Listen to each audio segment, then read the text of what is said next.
Movement is all about counterbalance, allowing the opposing limbs and portions of the body to move in opposition. So when I walk, my opposite hand and leg are moving with each other. This allows my center of mass to stay above my base of support. And ultimately, that's what allows me to balance. And that's what movement is. It's just balance. So whether I'm reaching for something on the ground, picking something off the floor, walking, crawling, rolling, anything, it's simply just about counterbalance. That's what allows me to have more freedom in my movement. However, that's a really hard concept to think about, because as we're adults, we don't really need to learn movement, or we think we don't need to learn movement. We did that 30, 40, 50 years ago. So why am I doing it now? The less we move, the more our body forgets about movement. So we have to come up with ways to allow ourselves to re-explore that. One concept that I love is the idea that what is not moving is more important than what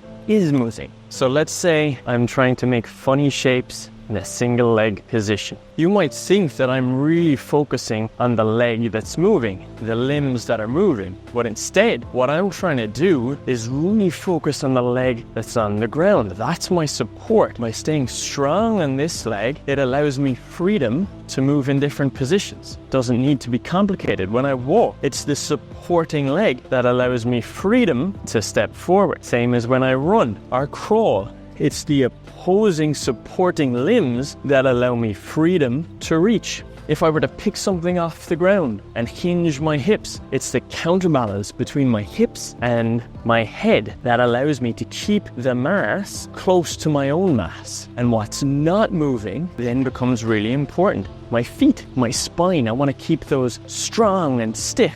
My hips are a little bit looser. So I want to think not about where am I trying to go, what am I trying to do, but to really focus on where do I have support. If I do something like an under switch, moving around my body, I'm really not thinking about where my limbs go, where my leg is going, where my arms are going. I'm focusing on where am I getting support, and the more support I have, the more freedom I have. Right? If I just thought about my limbs and they were pulling me everywhere, I'd have no support. I'd keep falling to the ground because I'd never have balance. So all movement is essentially just a play on balance. Balance is a skill, something that we can really learn, and something that we can break down into concepts. Don't just assume you either have it or don't have it, and don't keep failing at the same thing. Try and break it down so that you can really feel what you're doing, as opposed to just hoping and guessing it's going to happen.